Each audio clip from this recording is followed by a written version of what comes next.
Hello and welcome to HITC Sport. Alright, let's take a look at every Premier League manager and find the best player they ever sold throughout their career. Mikel Arteta, Stan FLAHERTY. Yeah, this video hasn't started off on the best note, has it? Listen lads, Mikel Arteta has been a football manager for all of 6 weeks. He hasn't had a lot of time to rip in and wield the axe in his stagnant Arsenal squad. The only player this man has ever sold to date has been Stan FLAHERTY, some bang average teenage right back punted out to Newcastle last week. Can I even count this one? I doubt Arteta even knows who the guy is, but officially, he's all I can pick. Dean Smith-Jota. Okay, now I'm not saying Dean Smith doesn't rate Jota. Clearly he does, as he signed in for Aston Villa last summer, with the Spanish midfielder crossing the city divide from Birmingham City. At least he's now found company in the Villa midfield with other players born without a shred of loyalty. Smith had Jota at Brentford. He scored 12 goals in 23 games during the 16-17 season before getting flogged to Birmingham for a club record 8 million quid. Eddie Howe, Tyrone Mings. Eddie Howe hasn't made a lot of mistakes in his 10 years as Bournemouth boss, but getting rid of Tyrone Mings definitely stands out. Now fair enough, Howe had probably written Mings off with some clumsy, skull-crushing behemoth, dragging his size 13s across the ground as if they were bowling balls. But tossing out a future England international for just £25 million in the summer, Howe was essentially strengthening a relegation rival. If Villa end up staying up this season at Howe's expense, he's going to feel like screaming into a pillow. Graham Potter, Lucas Fabianski. How's this for a first week in the job? Graham Potter took over at Swansea City in June 2018. 9 days later, he was being forced to sell Lucas Fabianski to West Ham for £7 million. Now clearly this wasn't Potter's fault, it was inevitable. The club had just been relegated. Of course there was going to be a fire sale. But still, he was probably pretty damn good at it. Sean Dyche, Kieran Trippier. Alright, hands up. When Kieran Trippier was sold to Tottenham for £3 million after getting relegated at Burnley in 2015, who expected him to play over 100 games for Spurs, including a Champions League final, scoring from 25 yards in a World Cup semi-final, before signing for Diego Simeone's Atletico Madrid? Don't get me wrong, Trippier was a decent right back in 4 seasons at Burnley under Dyche, but good God, he must be one of the most improved players of the decade by a country mile. Frank Lampard, Eden Hazard. Okay, I'm sorry, you cannot blame Frank Lampard for this one. Do you think he'd have wanted to sell Eden Hazard in the summer, considering Chelsea were in the midst of a transfer ban?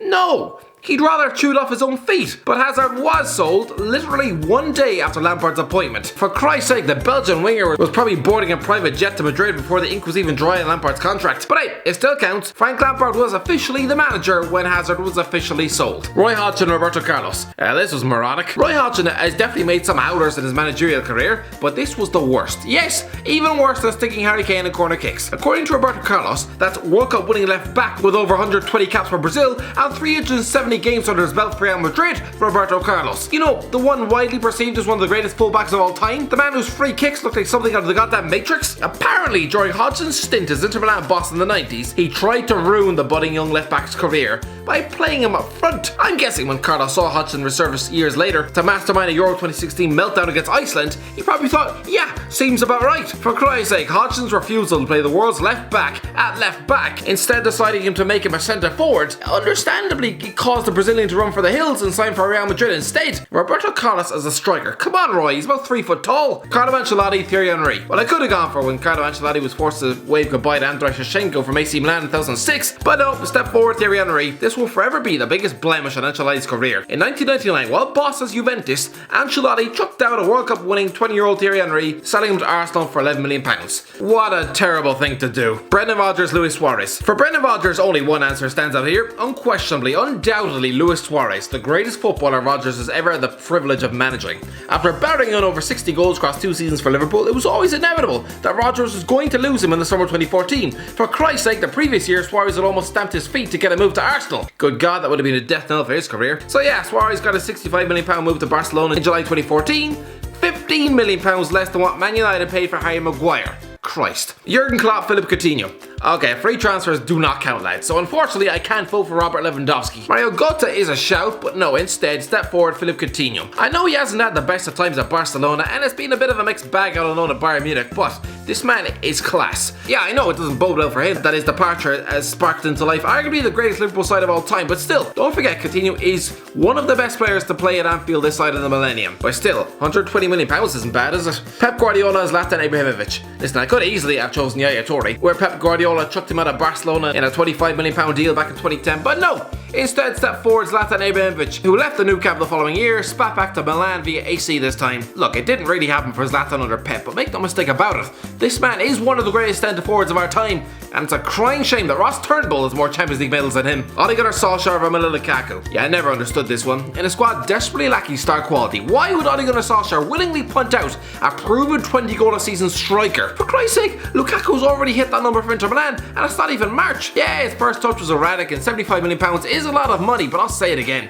Selling Lukaku was Ole Gunnar Solskjaer's biggest mistake in life. Steve Bruce, Darren Bent. Steve Bruce has probably sold over 100 players in his management career. I'm gonna go with Darren Bent though. Of course I am. Bent only spent 18 months under Bruce up at Sunderland, but still scored 36 goals in 63 games. For a club like Sunderland, those sort of numbers are utter phenomenal. And then he was sold to Aston Villa for £20 million in January 2011, in a move that didn't really work out for anyone. Daniel Farke, James Maddison. Well, this answer is easy. Undoubtedly, head and shoulders above the rest, the best player Daniel Farke has ever sold, 100% James Maddison. He led up the championship with Norwich during the 17-18 campaign, scored 15 goals in 49 games before being sold to Leicester for £20 million. Considering Norwich had just finished 14th in the championship and were now forced to sell their best player, I'll admit it, I did not see them going on to win the championship.